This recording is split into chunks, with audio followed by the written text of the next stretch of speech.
So it's real. It totally happened the last time I talked to everybody on the podcast here. We were going to see a puppy that night. We did. We saw the puppy, and the puppy is home with us now. Her name is Leia. She's cute. She bites everything. For some reason, the 5-pound dog has 8,000 teeth. I stayed up with her the first night, so she is kind of bonded to me in that way. I already adore her, and the girls will get used to her over time, I suppose. For now, they're a little scared because she's very bitey. She's a very chewy, like she just likes to chew on everything, which is a downer. But we're almost potty trained. Things are going as well as could be expected. And today, we're going to talk about life and puppies and how all of it just kind of hits you. So let's go.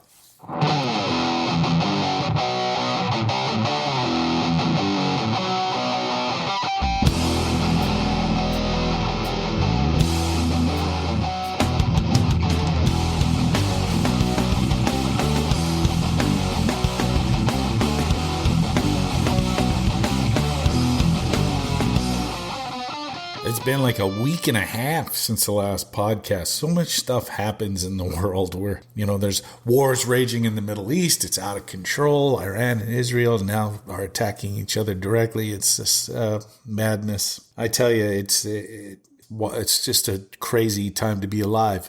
A horrible hurricane has swept through the American Southeast, and hundreds of people are missing. Hey, and that's an earthquake as we sit here recording. Either that or somebody fell. I don't know. It's possible. No, it's an earthquake. I see it now. Yeah. Hey, anything to keep it lively, right? We adopted a dog. She's a cute little Maltese Shih Tzu. Her name is Leia, Princess Leia. And she's adorable. She's right under my feet as I record. She's really attached to people. She's got to be close to her people. If she's not close to her people, she just doesn't know what to do with herself. So we're working on the biting and the chewing and the destruction and the insecurity. But, puppies, they're puppies. They're puppies. They do puppy stuff. So anyway, I've missed out. I missed out on recording because the new puppy takes up a ton of your time. I had not realized this. It was easier the last time I had a puppy. Of course, that was over 3 decades ago. I was in high school, and we had a puppy in the house. I don't remember it being this difficult. It probably was, but I could bend over a lot easier back then and pick up puppies and things like that. Now it's more of a difficult thing. So if you're thinking about getting a puppy for your parents or grandparents who are, I'm almost 50, so who are around my age or older, please make sure that puppy is house trained, isn't chewy, is done with its teething. Maybe just 6 months or older, probably a good idea. This one's almost 3 months old now, and it's I've got 3 more months of this. But it's great to have a little creature around the house to play with and have fun with and enjoy her company. She enjoys our company. It's been interesting. It's our first pet in about 10 years. And you know what? I don't regret it at all today. So we'll see what that's like going forward. But I think as she grows, she's going to be a great addition to the family. For now, it's a lot of work. And that's what I wanted to talk about today. It was not the puppy thing, but the amount of work and the way life just kind of hits you.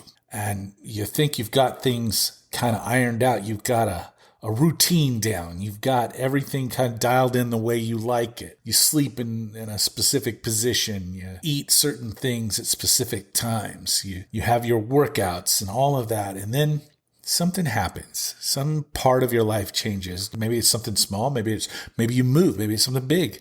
Maybe you have another child or a puppy, for example. And everything that you were used to has to change.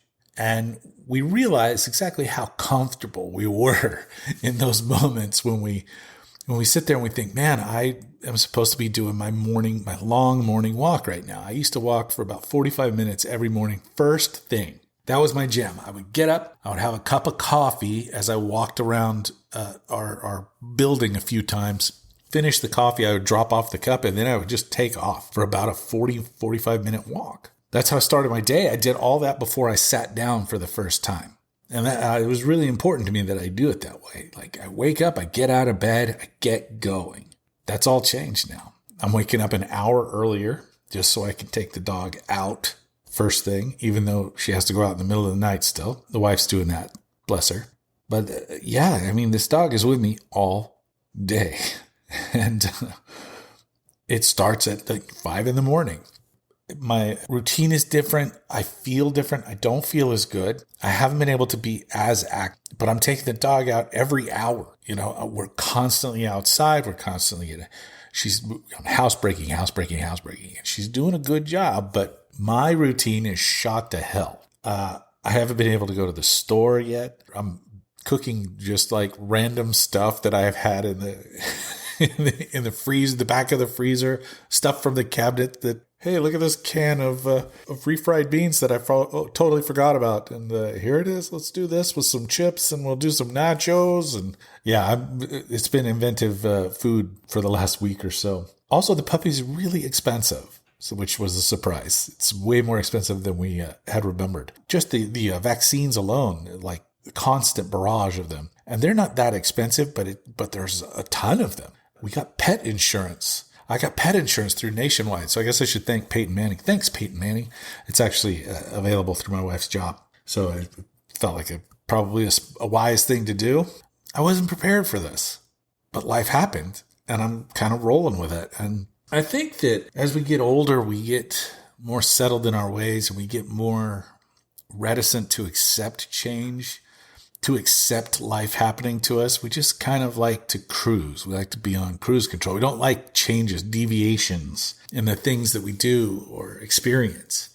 But it's those deviations, it's those things that shake us up, that keep us younger, that keep us on our toes, that keep us thinking and feeling and engaged. And that's the way I feel about it. I just feel like all the movement needs to go towards something. That's the thing with me. I'm never going to be happy just wasting away. I watched my mom do that. I watched my beloved aunt do that. Going back, it felt like my grandparents refused to do that for a very long time. And then they suddenly just couldn't do it anymore. Their bodies couldn't do it anymore. And they gave up their travel trailer and they moved into a house in Oklahoma and they just started wasting away. I know I'm only 50, but I'm fighting pretty gnarly anxiety and this growing sense of mortality that hits you as you age. That the bones start creaking and muscles get more sore and you can't find a comfortable way to sleep. You feel like you can't eat right enough to lose weight. I'm just kind of like in this permanent holding pattern of slightly overweight, even though my activity level has been really good for like 2 years and my diet's been really good for quite a while now. I just, ever since I quit smoking, I've been a better health candidate, but I'm not seeing the results that I'd like to see. It's just a fact of life. I'm getting old and things are harder to move. That momentum is harder to build. So I urge everyone, like my nephew had a question for me. He's, I want to say he's 25 now. No, he's older than that. He's 26, 7. Oh my God. The years just flew by on me right there. He asked me if I had any advice for him. Now, this was a while ago. I said, pick out an exercise, a routine, some form of exercise that you enjoy and do it every day and start now while you're in your 20s, while you can, and build that habit so that you can keep it and take it with you for the rest of your life. And you'll really thank yourself when you're closing in on 50, I promise. That's good advice for all you youngsters out there. Anybody that's hell's bells, anybody of any age. If you can start some sort of exercise routine that you actually like, do it. Stick with it. Whatever it is, if it's going to yoga 3 times a week, if it's joining a taekwondo dojo, go. If it's riding a bicycle, get a bike. If it's drumming, get a drum kit, maybe an electric drum kit, so you don't have to like totally upset your neighbors or your roommates or your family. For me, it was walking. I walk and walk and walk. And I love it. I just pop in the old earpiece, and I listen to podcasts and I think about life and, that kind of introspection is good, I think.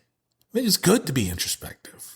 It's good to ask questions. It's good to think about stuff, big stuff, little stuff, you name it, because you never know when you're going to come up with a really great idea. You never know when you're going to come up with something that might help someone. You never know what you're capable of until you do it.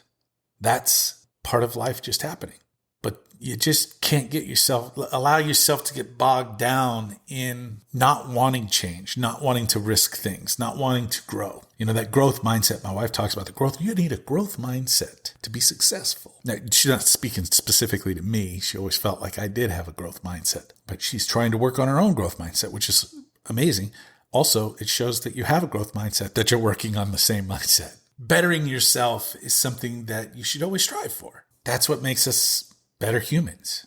I say that at the end of every podcast, be good humans, because that's, I think, the best we can do. And part of being a good human is being the best version of you can be, or at least the version of you that's striving to be a better version of you. And the other thing is to be a part of a society, to be a part of something bigger. Humans like to congregate and do things together. Everything from churches to schools to going out to the nightclub to seeing your favorite band in concert, to barbecuing with your neighbors, to just doing a family Christmas, Easter, Halloween, Hanukkah, whatever. See, humans like to be together, and we like to support each other, and we like to share thoughts and dreams and emotions and feelings.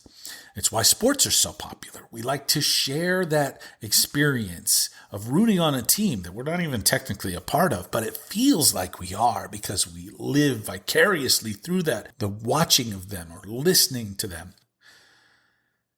We're so lucky. We're so lucky to have been given the life spark. And I just feel like we have a tendency to not remember that. There've been a lot of celebrity deaths in the last 2 weeks, and I keep up with these things because I'm obsessed with it now, which is probably not healthy. I just found out John Amos died. Actor from Good Times and Roots, just a tremendous talent. 84 years old. Great life, great career. Apparently, by all accounts, a great dude. Chris Christopherson passed away this weekend. Same kind of thing. I had no idea how decorated he was as a military officer, but apparently he was. Helicopter pilot, commander in the Army, a captain in the Army. Yeah, Chris Christopherson. A Star is Born Chris Christopherson? Yeah. You ever see the movie Millennium? Look it up. Whistler from the Blade films? Come on. That's recent-ish. Not really. Yeah, Pete Rose, Dikembe Mutombo. Man, it's just... Frank Fritz from American Pickers. Just found that one out today. I love that show. I like them rescuing old stuff and bringing it back into the world. It's kind of cool. I started this podcast as a way to try to pass along my outlook on life to my kids. Terrified of my own mortality again, that this is the kind of thing that I think about. And that causes me to be introspective, and that causes me in the end to record this stuff for them. This became my hobby. This is one of my things that I do. It's just one of my things that I do. I write, I paint, I clean the house. I did a bang-up job in the kitchen dining room today.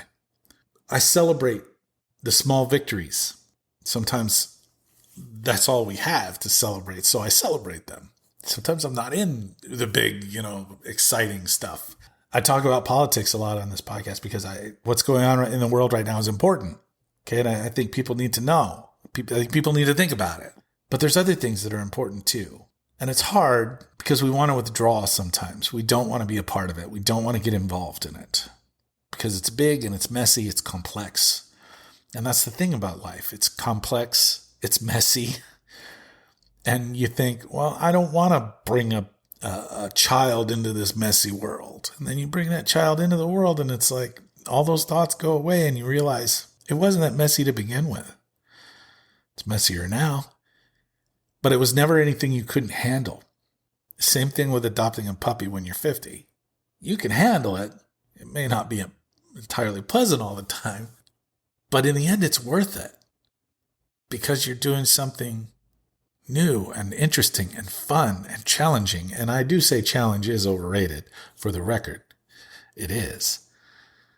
But a little bit of challenge here and there makes us better people. Challenge all the time, that just wears you down. I love life and I don't want to leave it. It is messy. It is complex. there's a lot going on. And sometimes it's overwhelming. And in those times, that's when you get to just take a step back, calm yourself down, breathe through the weirdness, and it'll be okay. One way or another. It always just happens. Life happens, whether we want it to or not. We grow up. We grow old. It's all part of the circle. You can fight it all you want, but it doesn't slow the hands of time. So it's better to enjoy it while you can, because you only get one role. Play it to the best of your ability and live the best life that you can. One day at a time. One positive thought at a time, if that's what it needs to be. And with that, I'm going to check out for the day. I do appreciate everybody for listening. Trent Takes On is a passion project that I pay for and expect nothing in return. It is just a hobby and one that I happen to enjoy. I hope you enjoy it too. I'm guessing you did. You made it to the end here. So high five. That was me high-fiving myself. I did that really well. Thank you. Thank you very much. I will probably be talking to you again this week because we've got a vice presidential debate, and I've got to talk about that, right? If I can bring myself to watch it. I should be okay. But thank you all so very much. Remember, be good humans. It's the least that we can do. I'll catch you next time.